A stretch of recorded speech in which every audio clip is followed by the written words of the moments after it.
सभी भक्तजनों को जय श्री कृष्ण। श्री सुखदेव जी कहते हैं, परीक्षित, तदंतर भगवान ने सत्राजित को राजसभा में महाराज उग्रसेन के पास बुलवाया और जिस प्रकार मणि प्राप्त हुई थी वह सब कथा सुनाकर उन्होंने वह मणि सत्राजित को सौंप दी। सत्राजित अत्यंत लज्जित हो गया।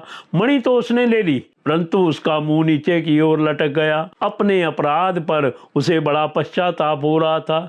किसी प्रकार वह अपने घर पहुंचा। उसके मन की आंखों के सामने निरंतर अपना अपराध नाचता रहता। बलवान के साथ विरोध करने के कारण वह भयभीत भी हो गया था। अब वह यही सोचता रहता कि मैं अपने अपराध का मार्जन कैसे करूं, मुझ पर भगवान श्री कृष्ण कैसे प्रसन्न हो, मैं ऐसा कौन सा काम करूं जिससे मेरा कल्याण हो और लोग मुझे कोसे नहीं। सचमुच मैं अदूरदर्शी शूद्र हूं। धन के लोभ से मैं बड़ा मूर्खता का काम कर बैठा।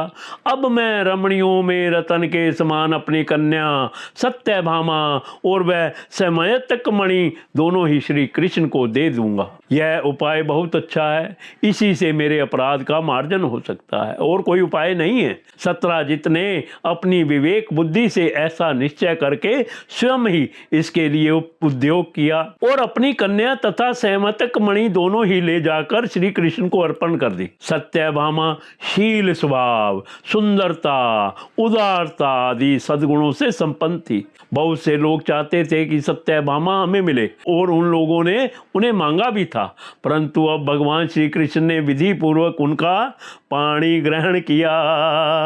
परीक्षित, भगवान श्री कृष्ण ने सत्राजित से कहा, हम सहमतक मणि ना लेंगे। आप सूर्य भगवान के भक्त हैं, इसलिए वह आपके ही पास रहे। हम तो केवल उसके फल के अर्थात उससे निकले हुए सोने के अधिकारी हैं, वही आप हमें दे दिया करें। श्री सुखदेव जी कहते हैं, परीक्षित, यद्यपि भगवान श्री कृष्ण को इस बात का पता था कि लाक्षागृह की आग से पांडवों का बाल भी बांका नहीं हुआ है, तथापि जब उन्होंने सुना कि कुंती और पांडव जल मरे, तब उस समय का कुल परम प्रोचित व्यवहार करने के लिए वे बलराम जी के साथ हस्तिनापुर गए।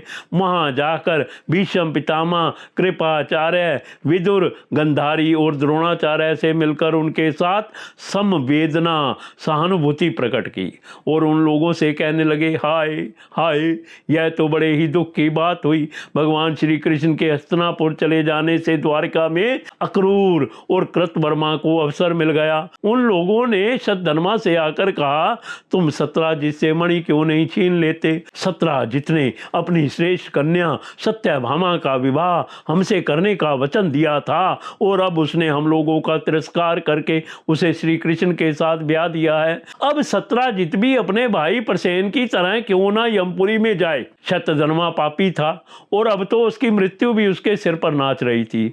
अक्रूर और कृतवर्मा के इस प्रकार बहकाने पर शतधन्वा उनकी बातों में आ गया और उस महादुष्ट ने लोभवश सोए हुए सत्राजित को मार डाला। इस समय स्त्रियां नाथ के समान रोने चिल्लाने लगी, परंतु शतधन्वा ने उनकी ओर तनिक भी ध्यान ना दिया। जैसे कसाई पशुओं की हत्या कर डालता है, वैसे ही वह सत्राजित को मारकर और मणि लेकर वहां से चंपत हो गया।